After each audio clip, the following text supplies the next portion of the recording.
Subbreaker setia kaum review masih bersama Bangke di sini. Kita bakalan bahas si paling gamers. Tapi sebelum itu jangan lupa subscribe, like, dan tinggalin jejak kalian di kolom komentar. Oke, nggak usah basa-basi lagi, langsung aja kita ke si paling gamers part 6. Jadi di saat Zoan login di dalam game dan menuju lokasi monster bunga hati teratai, di dunia nyata terdapat sekelompok orang yang juga ingin mengalahkan monster tersebut. Kalau Bangke sih menebak ini nih, mereka semua seniornya Zoan dan Liswan di kampus Sunset, guys. Nah, mereka berbincang sambil berjalan menuju lokasi bunga hati teratai. Ternyata yang memberitahu tentang keberadaan monster itu adalah Lao Xuan. Lao Xuan adalah pria yang ditolong Zoan di part 5 itu ya. Lanjut, nampak salah satu dari mereka yang berkacamata membawa monster pendamping berjenis elang bermata emas dengan tingkatan legendary. Saat sampainya di lokasi tanpa basa-basi dan sangat percaya diri sambil menyerang monster bunga hati teratai menggunakan elangnya, si kacamata berkata bahwa akan dapat mengalahkannya. Scene pun berpindah. Di dalam game, Zoan ternyata dapat mengalahkan dari beberapa kroco monster bunga hati teratai. Dan nampak muncul reward kristal berwarna biru. Ya, buat yang lupa, kristal berguna untuk menaikkan energi esensi atau mendapatkan jenis energi esensi baru. Zoan bingung karena ia merasa tidak diberitahu dengan Liswan tentang hal kristal tersebut. Zoan pun penasaran dengan jenis macam apa yang akan ia dapatkan dari hasil membunuh teratai hati Buddha. Namun beberapa saat kemudian tubuh Zoan di dalam game bereaksi. Begitu pula tubuhnya di dunia nyata. Saat Zoan bermeditasi, ia merasakan aura yang hangat. Rasa yang sangat berbeda di saat Zoan mendapatkan energi tinju kuat ilahi. Jantungnya berdetak dengan lembut. Seketika notifikasi muncul.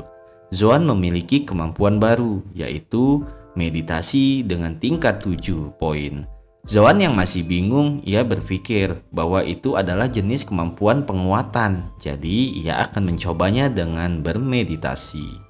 Namun setelah lama bermeditasi, ia heran. Tidak ada reaksi apapun selain tubuhnya yang menjadi hangat. Zoan berpikir, mengapa Liswan tidak membahas tentang energi esensi teratai hati Buddha ini? Mungkin dikarenakan tidak ada manfaatnya. Karena terlalu lama fokus meditasi, ia pun lupa akan karakternya yang masih login di dalam game tersebut. Hingga sampai monster pendamping semut kuat tulang belulangnya diserang oleh monster hati Buddha teratai. Zoan terkejut melihat itu. Nah, di sini kita baru kasih tahu ya informasi lengkap tentang monster yang hati Buddha teratai. Di dunia nyata sebelumnya, Zoan dan Liswan hanya mengetahui monster itu adalah monster hati Buddha teratai. Ternyata di dalam game itu lebih detail. Nama monster itu adalah bos monster teratai hati Buddha berlumuran darah. Zoan merasa jika ia kalah di dalam game, ia bisa respawn. Ia pun dengan senang hati melawannya karena hanya di dalam game. Monster teratai hati Buddha mengeluarkan jurus seperti 3 bola laser. Kayak laser atau kayak api lah ya, tapi dia kuat banget. Namun serangan itu dapat dihindari oleh semut kuat milik Zoan. Saat semut kuat mendekat untuk melancarkan serangan, seketika monster hati Buddha mulai memasuki air. Zoan mengira monster itu akan kabur. Ia pun segera menyuruh semut kuat untuk mengikutinya. Saat ingin mendarat, ternyata monster Buddha hati itu langsung membuka kelopak bunga hingga mekar dan lalu ditangkap. Seperti mangsa yang masuk dalam jebakan. Anjas GG kena jebak nih Zoan. Melihat soulmate-nya yang udah ketam, tentu aja Zoan yang gak bisa masuk ke kolam walaupun dia bisa respawn lagi kalau kalah, Ia berniat untuk pergi ke lokasi yang dilarang oleh Li Xuan, yaitu tempat di mana para tentara yang di dunia nyata meninggoy tanpa sebab karena gagal organ. Dia pun langsung OTW ke lokasi tersebut dengan dibekali peta yang diberikan oleh Li Xuan. Saat sampainya di perbatasan lokasi, terlihat beberapa artefak kuno seperti patung Buddha dan pilar tua. Di situ Zoan bergumam. Ia merasakan hal aneh karena sepanjang perjalanannya ia tidak menemukan seekor makhluk apapun. Zoan menatap ke depan. Terdapat gapura yang bertuliskan kuil Buddha kecil. Zoan heran mengapa di sekitar kuil kecil sepi pengunjung. Dan ia pun tanpa basa-basi melangkah untuk mendekati kuil tersebut. Ketika baru satu langkah, ia langsung game over. Zoan di dunia nyata yang memegang HP sempat bengong karena hal itu begitu singkat. Apa-apaan yang barusan terjadi? Kok aku mati? Gumam Zoan dalam hatinya. Merasa penasaran, Zoan pun kembali login. Ia berusaha mencoba mendekati kuil itu lagi. Singkat cerita, ia pun mati lagi. Namun terlihat sebelum mati, di tubuh karakter game Zoan terdapat hal aneh terlihat. Kayak pusaran gitu. Di dunia nyata pun Zoan merasakan sakit di tubuh organ dalamnya. Dari situlah Zoan berpikir bahwa yang dikatakan Li Xuan tentang kematian para militer yang misterius disebabkan organ dalam itu benar. Setelah mati berkali-kali, Zoan merasa bete. Ia pun beristirahat dan tidur. Keesokan hari tiba. Terlihat Li Xuan sedang tertawa mengejek sambil melihat HP-nya. Ternyata ia melihat informasi di HP-nya tentang keviralan dari monster teratai Buddha hati.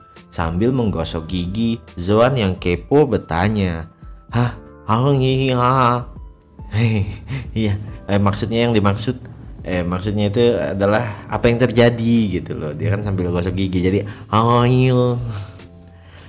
Li Xuan menjelaskan bahwasannya tadi malam seorang senior yang membawa elang bermata emas dengan tingkat legend mencoba membunuh monster teratai hati. Namun yang terjadi, elang itu hangus dan bulunya terbakar habis. Kocak banget. Nah, itu yang diketawain si Li Xuan guys. Iya sih, kocak sih. Zoan pun merasa tersinggung mendengar ejekan Li Xuan. Ya benar aja, karena nasib si senior mereka itu sama seperti nasib Zoan yang juga tadi malam dia alamin. Malahan monsternya Zoan kena lahap nih. Li Xuan menambahkan bahwa kejadian seniornya itu viral di forum kampus mereka dan menambah buat penasaran para pelajar untuk bersaing mengalahkan monster hati Buddha teratai. Zoan bertanya lagi, mengapa dari pihak militer tidak berusaha membersihkan teratai Buddha itu? Menurut Zoan, walaupun teratai itu kuat, tentu saja pasti banyak yang bisa membunuhnya. Li Xuan pun membenarkan bahwa pihak militer bisa melakukan hal itu. Namun berdasarkan penetapan dari federasi yang secara gambling, pihak militer nggak boleh ikut campur tangan kalau monster tidak berbahaya. Jadi ternyata tingkatan bahaya atau tidak bahayanya monster itu yang menetapkan federasi pemerintah. Cuma cara federasi menetapkan tingkat bahaya atau tidaknya hanya mereka yang bisa. Ya intinya sih tujuannya itu buat generasi muda lebih nambah kompeten dan bisa nambah kuat. Kalau semua yang lemah dibabat abis, gimana generasi muda mau berkembang gitu. Sok-sokan hai. Ketika Zoan dan Li Xuan sedang berbicara, suara pintu rumah terketuk dan Li Xuan berusaha pergi membukanya. Di saat yang bersamaan, Zoan ditelepon oleh ayahnya. Inti dari percakapan ayah dan anak itu adalah ayahnya yang mengatakan jika ibu tiri Zoan, yaitu Mama Au, ingin mentraktir makan malam bersama Zoan untuk yang pertama kalinya. Dan Zoan akan dijemput oleh Nona Jing. Jadi intinya sih dipaksa, udah disetting buat dijemput dan Zoan gak bisa nolak. Ya, udah kegap lah gitu lah. Ya bener aja, ternyata yang tadi ngetok pintu itu si Nona Jing. Emang bener ini Nona Jing kayak anjing, cakep gelis pisan. Kalau bangke ya udah gaspol dengan judul Step Sister in the Heart. Canda-canda. Lanjut. Keluarga Margaan ini kan emang salah satunya keluarga tersohor. Jadi Liswan tentu aja udah tahu kalau Mama Au itu nikah. Cuma dia nggak tahu ternyata yang nikahin Mama Au itu si bokapnya Zoan. Tentu aja Liswan terkejut, terheran-heran doi. Apa daya nasi telah menjadi bubur. Zoan yang nggak bisa lagi nolak karena udah dijemput sama Nona Jing. Zoan pamit ke Liswan. Sambil berjalan keluar rumah, Nona Jing nanyain ke Zoan tentang kenapa nggak ngelatih ilmu menembak matahari. Nah sekalian nih Zoan mau minta klarifikasi ke Nona Jing. Karena pas Zoan konfirmasi ke ayahnya, ternyata ilmu itu bukan dari ayahnya. Apa sih alasan Nona Jing ini bohong? Apa ada niat Nona Jing ini niatnya apa gitu maksudnya si Zoan. Sambil marah dan malu, Nona Jing ini cuman bilang kalau itu ilmu asli. Tujuan Nona Jing ngasih itu jurus biar Zoan terluka saat mencoba melatihnya. Tapi itu versi Nona Jing ya, kita nggak tahu asli dan tujuannya apa. Cuma ya Zoan sebenarnya nggak ngelatih ilmu itu disebabkan karena memang dia nggak mampu. Dan juga dia udah belajar jurus sutra immortal. Perdebatan itu pun berhenti. Ketika mereka sudah di parkiran dan siap berangkat OTW makan malam, namun ternyata pergerakan Zoan dan Nona Jing dimata-matai seseorang. Seseorang yang nampak memfoto mereka berdua. Scene pun berpindah ke markas federasi. Nampak seorang wanita berambut merah yang sebelumnya mencurigai Zoan terkait tentang kakek Jingdao. Ia melaporkan data diri Zoan kepada kepala divisi federasi. Tuan, aku telah memperoleh data Zoan. Dia lulus dari sekolah Guide dan menjadi murid unggul kedua di sekolah Guide. Dia sekarang berada di kota Luoyang. Itulah sebabnya kita tidak menemukan jejaknya waktu di kota Guide dahulu. Namun kepala divisi tidak yakin bahwa Zoan mempunyai hubungan dengan kakek Jingdao. Ya, tetapi emang benar sih guys, kita kan saksinya. Ini kalau Zoan ini emang bener nggak kenal tuh sama kakek Jingdao. Bukannya muridnya atau bukan gurunya. Mereka tiba-tiba kenalnya kan di halte. Tapi si cewek pirang ini ngeyakinin ketua itu. Dia bilang kalau ada hal yang lebih menarik nih, mungkin ada kaitannya. Hal itu adalah ternyata ayahnya Zoan yang bernama Zhou Lingfeng telah menikahi Mama Ou. Mama Ou yang dari keluarga Margaan. Nah ini fakta-fakta yang baru kita tahu dan terungkap pelan-pelan. Sebelumnya kan di percakapan Zoan dan ayahnya di telepon, ayahnya ini bilang kalau dia nggak minat dan nggak tertarik tentang dunia-dunia kultivasi. Ternyata yang sebenarnya ayahnya Zoan itu adalah kultivator juga guys. Malahan tingkat legendaris. Oh. Jadi itu yang buat si ketua divisi penasaran. Dan juga dia nanya ke cewek pirang itu, apa ayahnya Zoan ini ada hubungannya sama orang-orang asing itu? Satu lagi nih, orang-orang asing yang dimaksud si Kadif ini belum terungkap sosok dan tujuannya. Cuman disamar-samarin gelap aja nih. Ngedengar pernyataan tentang orang asing, si pirang ngejelasin ke Kadif lagi. Menurut data yang ia baca, kumpulan orang asing itu nggak minat sama pria tua. Jadi sangat kecil kemungkinan kalau ayahnya Zoan itu ada hubungannya dengan orang asing. Terus mereka ini bingung, apa sih tujuan Mama Au dari keluarga An ini sampai mau dikawinin sama si Zhou Lingfeng, yaitu ayahnya Zoan. Menurut wanita pirang itu, kemungkinan aja Mama Au ini emang kagum sama si Zhou Lingfeng. Seketika pernyataan dari wanita pirang itu dibantah oleh Kadif Federasi. Karena tidak mungkin wanita sekelas keluargaan memilih pasangan yang tidak berkompeten dan dengan alasan itu saja gitu loh.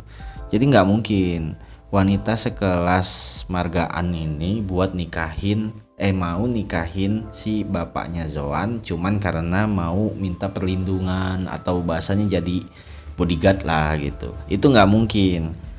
Itu yang dimaksudnya kadipnya itu. Karena apa nggak mungkin? Karena dahulu ketika master dari keluarga An mati, master kultivasi ya, mati, banyak sekali orang-orang dengan kemampuan tinggi dan hebat yang mendambakan harta dari keluargaan. Jadi, kalau alasan karena ingin perlindungan ataupun kagum dengan kemampuan Zoling itu nggak mungkin. Karena kenapa nggak sebelumnya ada yang lebih hebat dan lebih kaya juga, yang lebih hebat dari Zoling? Kenapa nggak dipilih tuh sama si Mama Au? Tentu aja An Tianzong juga hebat nih kalau masalah perlindungan doang. An Tianzong itu kakaknya si Nona Jing sama kakak tirinya si Zoan ya, inget ya. Apalagi dia masih muda, nah, udah itu ganteng. Next lah, singkat cerita, Pak Kadif ini nyuruh si wanita pirang bawa Zoan di hadapannya untuk diinterogasi. Cuman syaratnya jangan sampai ketahuan sama keluarga dengan margaan, yaitu keluarga dari mak tirinya. Kayaknya sih hebat juga ini roh keluargaan ini, sampai federasi pemerintah aja nggak mau berurusan dengan keluargaan. Ya kan? Scene pun berpindah, di mana Zoan dan Nona Jing telah sampai di kediaman keluargaan. Zoan bergumam di dalam hatinya, dan ia sangat kagum melihat gedung mewah di depan matanya yang sangat besar. Terlihat Zoan juga disambut oleh ayah dan ibu tirinya. "Hei bocah," ucap ayahnya menegur Zoan. Lalu Mama Au juga menyambut Zoan dengan ramah. Ia berkata sudah dari lama ingin sekali bertemu dengan Zoan. Singkat cerita, mereka berdua pun sudah berada di meja makan.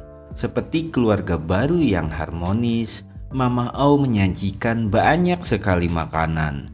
Dan ada satu makanan spesial yang disukai oleh Nona Jing, yaitu lobster pedas manis. Namun itu bukan untuk Nona Jing, tetapi untuk Zoan. Karena Zoan baru pertama kali berkunjung, jadi menurut Mama Au, Zoan harus merasakan masakan spesialnya dari ibu baru. Nampak wajah kesal Nona Jing, dikarenakan ibunya memberikan sajian spesial hanya untuk Zoan. Cemburulah ini ceritanya. Zoan melirik Nona Jing. Ia merasa canggung dengan sikap Nona Jing yang terlihat kesal kepadanya. Namun respon Mama Au terlihat bijaksana. Ia membisikkan kepada Zoan untuk menghiraukan saja tingkah laku Nona Jing. Dan juga Mama Au sengaja tidak mempedulikan Nona Jing dikarenakan Mama Au tahu beberapa waktu lalu Nona Jing sempat merundung Zoan. Sampai di sini sih terlihat baik-baik aja ya. Dan ketulusan Mama Au ini sama si Zoan ini dapet gitu loh. Cuma si Nona Jing kayak masih nggak jelas, dia nggak ikhlas gitu punya saudara tiri baru gitu. Kelihatan dari sikapnya yang acuh banget. Makan malam pun berlalu. Terlihat Zoan ingin berpamitan untuk pulang ke rumah Li Xuan. namun dipaksa menginap. Dengan kekeh Zoan tetap ingin pergi karena ia merasa ketidakcocokan jika terus bersama Nona Jing yang sikapnya dingin terhadap Zoan. Mama O pun tidak bisa menahan Zoan untuk pergi. Lalu ia memberikan sebuah kartu yang ternyata itu adalah kartu akses asrama tunggal di Universitas Sunset. Mama O memberikan kartu itu dikarenakan ayahnya pernah berkata bahwa Zoan adalah anak yang tidak suka keramaian. Maka dari itu, sebagai mama yang baik, ia memberikan hadiah kamar pribadi untuk si Zoan. Zoan sempat terdiam dan ia pun berpikir bahwa memang ia membutuhkan ruang privasi agar bisa bermain game dengan leluasa tanpa diganggu. Tapi yang membuatnya heran, kenapa sih ayahnya bisa tahu nih kalau Zoan memang butuh ruangan privasi. Karena Zoan memang merasa butuh, ia pun langsung mengambilnya. "Terima kasih Nyonya," ucap Zoan sambil menerima pemberian Mama O. "Nyonya?" tanya Mama O. "Apa aku terlihat setua itu?" Sambil mengibaskan rambutnya, Mama O pun meminta agar dipanggil dengan sebutan nama saja. Singkat cerita, rokoknya udah habis, kopinya udah habis. Jadi Bang Kei sudahi dulu sampai di sini. Jangan lupa tinggalin jejak kalian di kolom komentar. Kamu nanya kapan part selanjutnya lanjut? Aku kasih tahu nih ya. Anjas GG kena sindrom Dilan Cepmek. Tahu kan Cepmek, cepak meki. Enggak, maaf, salah. Ya udah sampai di sini. Kopinya udah habis kan tadi udah disebut. Part selanjutnya besok aja ya. Besok itu entah punya siapa sih. Kayaknya doyan tidur